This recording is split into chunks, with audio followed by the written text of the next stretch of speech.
गरीबदास जी सोच रहे हैं कि बाबा जी तो बड़ांडी भाई, इस पर भगवान चौर करे, इसका पूजा सेवा कर रहा है।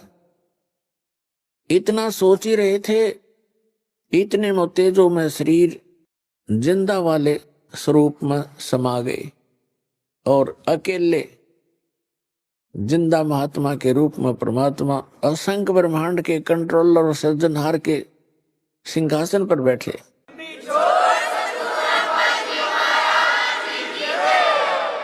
और उनका इतना ही तेजो में शरीर हो गया। तब परमात्मा ने कहा कि गरीबदास बेटा, ये तुम्हारा निज स्थान है, यहाँ वैसी ही सृष्टि है, नर और नारी हैं। ये कितने सुंदर बाग बगीचे भरे पड़े हैं, कितनी सुंदर महक उठ रही है वहां पर, और कितनी प्यारी प्यारी आवाज घंटियां बज रही हैं, यहाँ पर धुन हो रही है। ओए होए। अब गरीबदास जी से कहा कि बेटा, मैं बनारस के अंदर, काशी के अंदर 120 वर्ष जुलाहे के रूप में, धानक रूप में रहा था, और मैंने वहां अपना प्रचार किया। एक धर्मदास नाम के वैसे थे, सेठ से, उनको मैं मिला, उनको बहुत अच्छी तरह समझाया। और बेटा 120 वर्ष वहां रह करके मैं फिर वापस यहाँ आ गया था। अब तुझे इसलिए लेने गया मैं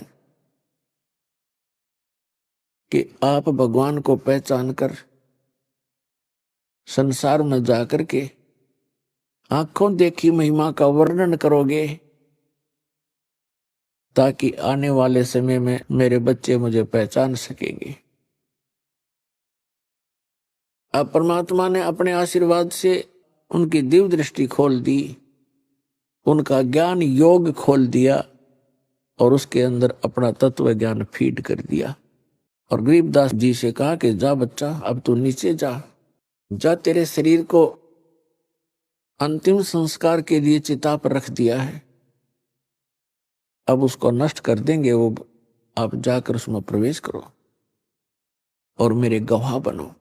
गरीबदास जी ने कहा, भगवान उस गंदे लोक में मुझे मत भेजो, मैं तो यहीं रहूंगा, या अपने भाई बहनों में खेलूंगा, बैठूंगा। परमेश्वर ने कहा कि नहीं बेटा, आप ऐसे नहीं रह सकते यहाँ, क्योंकि जब आप यहाँ से गए आप पुण्यों से परिपूर्ण थे, आपने सारे पुण्य नाश कर लिए वहां पर, उस काल के रेस्टोरेंट में उस झूठे सुख का आनंद ले लेकर आपने अपने सभी भक्ति कर्म नाश कर लिए। और मैं आपको ऐसा चार्जर दूंगा, ऐसी भक्ति दूंगा, सत्य, ये आप स्वयं जाप करना और मेरी महिमा का वर्णन करते समय उसमें लिख देना, अन्य किसी को अभी ये मंत्र डिस्क्लोज ना करना। गरीबदास जी ने उनके वचनों को सिरोधार्य किया। उधर से क्या हुआ,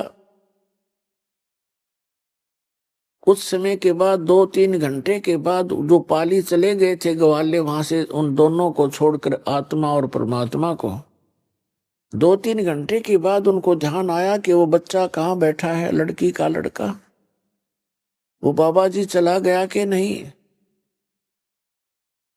उन्होंने देखा कि वो अकेला बैठा है, बाबा जी दिखाई नहीं दे रहा है।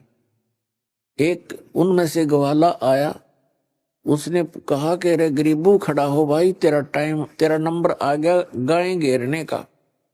ये वहां नंबर लगाते हैं, अपना शिफ्ट बना लेते हैं पाली, कि 2 घंटे आप खड़े होगे, 2 घंटे आप खड़े होगे, 2 घंटे आप पशुओं के सामने, ताकि किसी की फसल को हानि ना कर दे और भाग ना जा पशु इधर उधर। तो उसने कहा कि गरीबदास खड़ा हो भाई, गरीबू गरीबू कहा करते थे, तेरा नंबर आ गया। नहीं बोले, क्योंकि वो आत्मा थी नहीं, शरीर को खाली रखा था। निकट जाकर कहा कि ए भगत जी खड़ा हो, पकड़ के हिलाया कि महात्मा बन गया तू, खड़ा हो ले। जब ही उसने ऐसा किया वो गिर गए। अब वो एकदम घबरा गया, सभी पालियों को आवाज लगाई कि दौड़ के आओ, भागो भागो, ये लड़की का लड़का मर गया। 2 पाली गांव की तरफ दौड़े। 1.5 किलोमीटर की दूरी पर छुड़ानी गांव था, उस स्थान से जहां पर ये परमात्मा प्रकट हुए थे। गांव में पता चला 30-40 घर होते थे, पहले छोटे गांव हुआ करते थे। सारे गांव में एकदम सन्नाटा छा गया। जिसने भी सुना वही उस स्थान की तरफ दौड़ लिया। बूढ़े क्या, बच्चे क्या, माई क्या, बहन क्या, सभी चल पड़े। वहां से बच्चे के 100 को घर लाए। घर ला करके फिर शाम के समय अंतिम संस्कार के लिए चिता पर रख दिया। उसी समय परमात्मा ने अपनी प्यारी आत्मा गरीबदास जी को उनके शरीर में प्रवेश कर दिया। अब जो ही आत्मा प्रवेश हुई, उनके अंदर वो ज्ञान फीड कर दिया था। वही वाणी उठते ही, चिता के ऊपर से उठते ही ये वाणी बोलने लगे हैं, अनंत कोट ब्रह्मांड का एक रति नहीं भारे, सतगुरु पुरुष कबीर हैं कुल के सिरजनहारे। अलल पंख अनुराग है सुन मंडल रे थीरे, दास गरीब उधार दिया सतगुरु मिले कबीर। अब गांव वालों ने सोचा ये लड़का मेंटल हो गया, बाबा जी के जंतर मंत्र का दूध पी के एंड बैंड बोल रहा है, पता नहीं क्या बक रहा है हुआ बाई। क्योंकि वो समझ कैसे सके इस गूढ़ रहस्य को। ऐसे 3 वर्ष बीत गए और उधर से गांव वालों ने, घर वालों ने इस बात पर संतोष कर लिया, परिवार के व्यक्तियों ने, कि हे भगवान लड़का होता गया मेंटल, पर कोई बात नहीं, या लड़की इस बच्चे को देख देख के जैसा भी बावड़ा है, पागल है, इसको देखकर वो जीवित रह जाएगी, नहीं तो बेहोश हो जाती थी इस घटना को सुनकर बार बार। तो ये संतोष किया कि कोई बात नहीं, पागल हुआ सो हुआ, पर जीवित तो हो गया। लड़की ने पेट पर खाना खा लिया।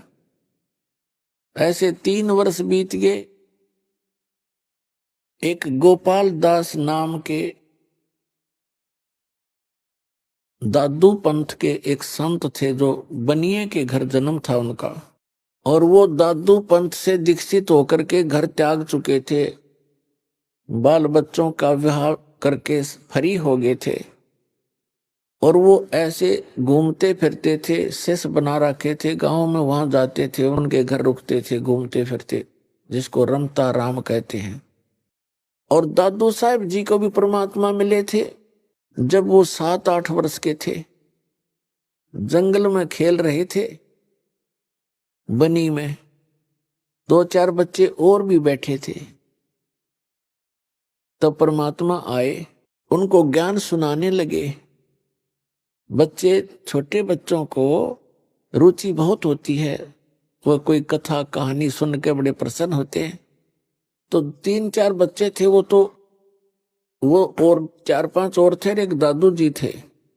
दादू जी की रुचि बहुत थी, क्योंकि वो आए उसी के लिए थे। सारा ज्ञान सुनाया, दादू जी की आंखों में आंसू आने लगे और कहा भगवान ऐसा लोग है वहां पर। और वो दादू जी तो जयपुर के पास राजस्थान के अंदर जन्मे थे, वो वहां तो और बुरा हाल था उस समय। उनकी प्रबल प्रेरणा हुई और कहा कि मुझे वहां ले चलो भगवान। तो परमात्मा ने कहा भी ऐसे नहीं ले जा सकते, पहले आपने मेरा शिष्य बनना पड़ेगा, दीक्षा लेनी पड़ेगी।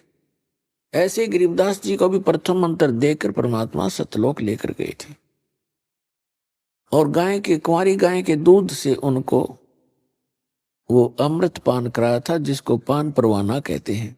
पान माने पेयजल, जैसे खान पान। पान परवाना का अर्थ है प्रथम मंत्र इस अमृत बना करके वचनामृत से मिश्री के साथ या अन्य जैसी भी सुविधा उपलब्ध होती है उसके माध्यम से प्रथम मंत्र दिया जाता है।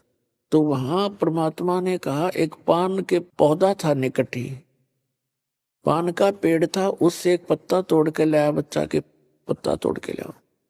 एक करमंडल था उनके पास, अपना जल मालिक के पास।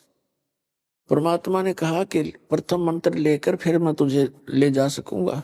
तो और बच्चे तो उठकर चले गए, वो दोनों रह गए, परमात्मा और वो प्यारी आत्मा। तब परमेश्वर ने अपने करमंडल से एक घूंट पानी की भरी और फिर वापस उस पे पान के पत्ते पर ऐसे कुरला कर दिया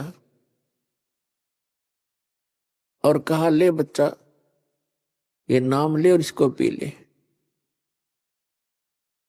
अब दादू जी ने पकड़ कर पी लिया और दो बच्चे और बैठे थे वो उठकर चले गए, कहने लगे हम ना पीवा तेरे जूठे ने। अब दादू साहब को फिर परमात्मा ने वो मंत्र दिया, वो बच्चों के जाने के बाद वो तो कुरला करके रख लिया था ताकि ये बच्चे आप खिसक जाएंगे, यहां से कहना नहीं पड़ेगा तुम जाओ। वो तो उठकर चले गए। जब वो दोनों रह गए तो उनको नाम दिया, नाम देकर कहा, ले बेटा ये पी ले। दादू साहब पीते ही उनकी तो सुरती पहुंची और कहा, चल मेरे साथ। आत्मा शरीर वहां छोड़ दिया, ऊपर लेकर गए आत्मा को। तो दादू साहब जी 3 दिन और 3 रात अचेत रहे थे, बेहोश पड़े थे, कोमा में, जैसे कहते हैं ना, कोमा के अंदर आ गया। रात्रि देर होगी, शाम को बच्चे की खोज हुई। उन बच्चों से पूछा कि कहाँ है तुम्हारे साथ वो खेलने गया था दादू। उन्होंने बताया कि वहीं रह गया था, हम तो आ गए थे। वहीं खोजने के लिए गांव के लोग गए तो वहां अचेत पड़े थे। तब उन बच्चों ने बताया कि एक बाबा जी आया था और उसने ऐसे जंतर मंतर करके एक जल पान किया था और इनको पिलाया था। हम तो आगे, हमने पिया नहीं, इसने पी लिया था, जिससे ये मर गया। मरा तो नहीं है लेकिन अचेत है। घर उठा लाए, सब परिवार के जन इकट्ठे हो गए, रिश्तेदार आने लगे कुशल पूछने के लिए। तीसरे दिन परमात्मा ने ऊपर के सब ब्रह्मांड दिखा करके उस